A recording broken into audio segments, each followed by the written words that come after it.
اسی صورت میں اللہ نے حج اور عمرے کے احکام بھی بیان کیے اور فرمایا کہ حج جو ہے فمن فرض فیہن الحج، جو بھی حج فرض کر لے گا اپنے اوپر، عمرے کا بھی یہی حکم ہے، علماء نے بیان کیا ہے، فلا رفث ولا فسوق ولا جدال فی الحج۔ تو آپ احرام عمرے کا باندھے یا حج کا احرام باندھے، 3 پابندیاں آپ کے اوپر احرام کے بعد آ جائیں گی۔ کوئی بیہودہ بات زبان سے نہیں کرنی آپ نے، نہ کوئی عمل کرنا ہے، ولا فسوقا، اور کوئی فسق و فجور کی بات، اور ولا جدالا، اور کوئی جھگڑا۔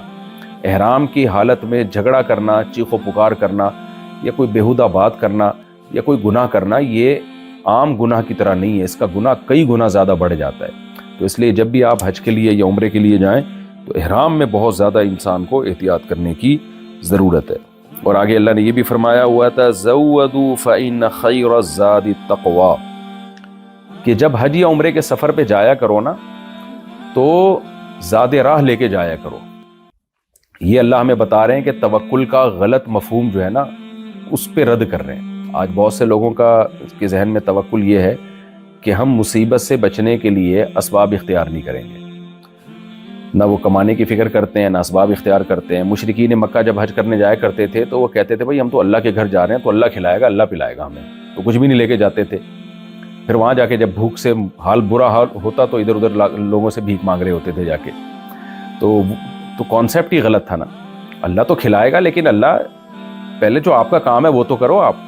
تو کہتے ہیں ہم اللہ کے گھر جا رہے ہیں نا، یہ انہوں نے اس پر قیاس کیا کہ جیسے ہم کسی سیٹھ کے گھر جا رہے ہوں دعوت پہ تو سیٹھ کھلائے گا نا وہاں بٹھا کے ہمیں، تو ہم بھی اللہ کے گھر جا رہے ہیں مہمان بن کے تو اللہ ہی کھلائے گا۔ تو اللہ نے کب کہا کہ میں تمہیں اس طرح سے کھلاؤں گا کہ آسمان سے من و سلوہ اتاروں گا؟ اگر تم اپنے ساتھ کھانا لے کے جاتے ہو تو وہ بھی تو اللہ ہی کھلا رہا ہے نا، اللہ نے ہی انتظام کیا ہے۔ تو اس لیے اللہ نے فرمایا کہ اپنے ساتھ راشن دال پانی لے کے جایا کرو حج کے سفر پہ، تاکہ بھیک نہ مانگنا پڑے۔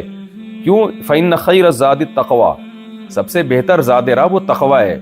تو اگر تم خالی ہاتھ گئے اور وہاں لوگوں سے بھیک مانگ کے تقوی ہی ختم کر دیا تم نے، کیونکہ بھکاری اللہ کو پسند نہیں ہے، تو تقوی ہی پہ سودے بازی کر لی، تو جو چیز سیکھنے جا رہے ہو وہی وہاں چھوڑ کے آ جاؤ گے تم۔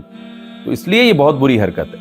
تو دیکھیں اللہ تعالیٰ کو نا کسی شخص کا بھیک مانگنا پسند نہیں ہے، حج کے سفر میں بھی۔ تو آپ سوچئے کسی کنٹری کا بھکاری ہونا اللہ کو کہاں سے پسند ہوگا۔ تو اس لیے اپنے ملک کو بھی ہمیں ترقی دینے کی کوشش کرنی چاہیے، اکنامیکلی اس کو مضبوط بنانے کی کوشش کرنی چاہیے۔ اور آج دنیا میں جو اکنامیکلی کمزور ہے نا وہ بڑی طاقتوں کا غلام بن جاتا ہے، اس پر پھر بڑی طاقتوں کی پالیسیاں چلتی ہیں، پھر وہ تقوی ختم۔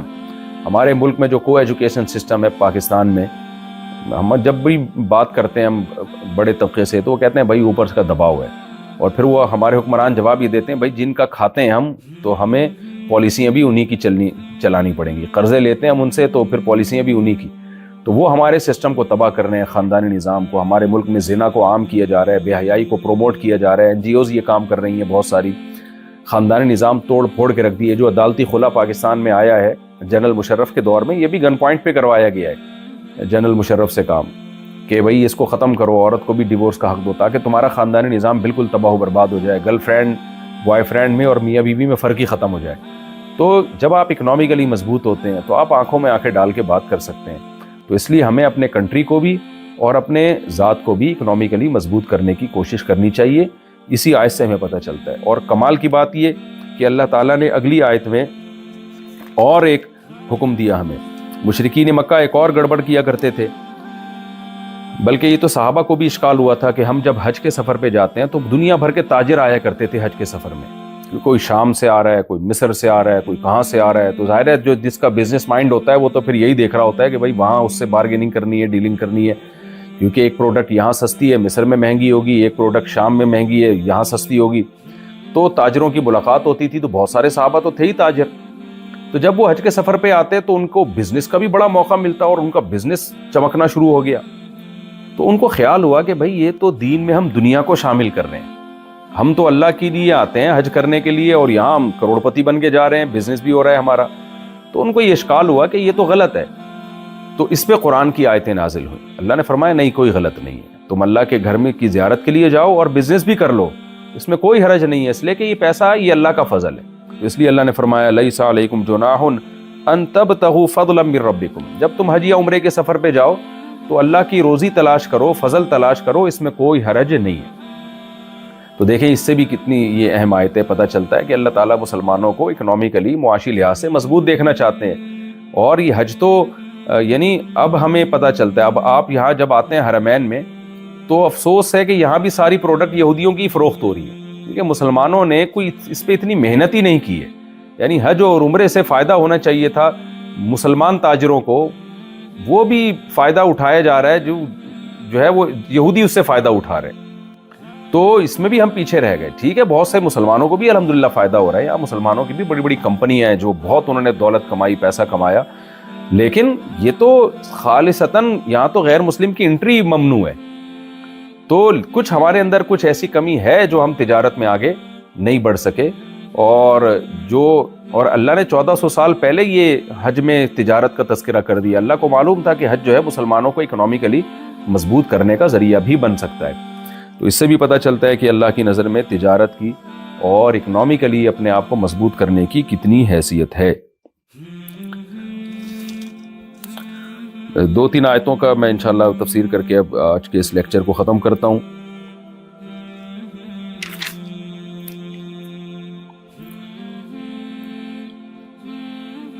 زُيِّنَ لِلَّذِينَ كَفَرُوا الْحَيَاةُ الدُّنْيَا وَيَسْخَرُونَ مِنَ الَّذِينَ آمَنُوا. اللہ نے ہمیں اکنامیکلی مضبوط ہونے کا تو حکم دیا، لیکن غریب کا مذاق اڑانے کی اجازت نہیں دی اور غریب کو ناکام سمجھنے کی اجازت نہیں دی، کیونکہ اکثر دولت عموماً غیر مسلموں کے پاس ہوتی ہے، اور مسلمان خاص طور پر جب قرآن نازل ہو رہا تھا تو مسلمانوں کی اکثریت غریب تھی. اس پہ اللہ نے فرمایا کہ یہ جو کافر لوگ ہیں ان کو دنیا کی زندگی ان کی نظروں میں محبوب کر دی گئی ہے. وَيَسْخَرُونَ مِنَ الَّذِينَ آمَنُوا. اور یہ جو ایمان والے لوگ ہیں نا، جو غریب ہیں، یہ لوگ ان کا مذاق اڑاتے ہیں. تو اللہ نے ان غریبوں کو بھی تسلی دی کہ وَالَّذِينَ اتَّقَوْا فَوْقَهُمْ يَوْمَ الْقِيَامَةِ، کہ قیامت کے دن جو اللہ سے ڈرے گا، تقوی پہ چلے گا، اس کا مقام اونچا ہوگا. تو دولت کے بعد اگر آپ اترانا شروع کر رہے ہیں تو یہ بھی غلط ہے، اس لیے کہ آخرت میں کامیابی کا مدار دولت پر نہیں ہے. آخرت میں کامیابی کا مدار تقوی پر ہے. اگر کوئی شخص جس کے پاس کھانے کو روٹی نہیں ہے، غریب ہے، پاؤں میں پہننے کی چپل نہیں ہے، لیکن وہ اللہ اس کے رسول کی اطاعت کر رہا ہے، وہ قیامت کے دن کامیاب ہوگا. اور اگر آپ کے پاس دولت ہے مگر آپ اللہ اس کے رسول کے نافرمان ہیں تو آپ قیامت کے دن ناکام ہوں گے. واللہ یرزق من یشاء بغیر حساب. اور اگر کوئی امیر آدمی اپنی دولت پہ اتراتا ہے، غریبوں کا مذاق اڑاتا ہے، اس کو اللہ نے بتایا کہ واللہ یرزق من یشاء بغیر حساب. دولت کی تقسیم اللہ کے ہاتھ میں ہے، تمہارے ہاتھ میں نہیں. یہ جو اللہ نے تمہیں حج میں تجارت کی اجازت دی، تو اس کا یہ مطلب نہیں ہے کہ جو بھی تجارت کرے گا تو کروڑ پتی بن جائے گا. تم محنت کرو، بنے گا وہی جس کو اللہ چاہے گا. تو جو چیز اللہ کے ہاتھ میں ہے اس پہ نہ اترانا بنتا ہے اور نہ مذاق اڑانا بنتا ہے. تو یہ تو اللہ جس کو چاہتا ہے روزی دے دیتا ہے، تو کافروں کو بھی دے دیتا ہے. بڑے بڑے نافرمان دنیا میں آئے، بہت دولت کمائی ہے انہوں نے، تو اس پہ اترانا نہیں. تو یہ ہے وہ بیلنس حکم اسلام کا جو اللہ تعالیٰ نے ہمیں قرآن مجید میں جس کا ہمیں حکم دیا ہے.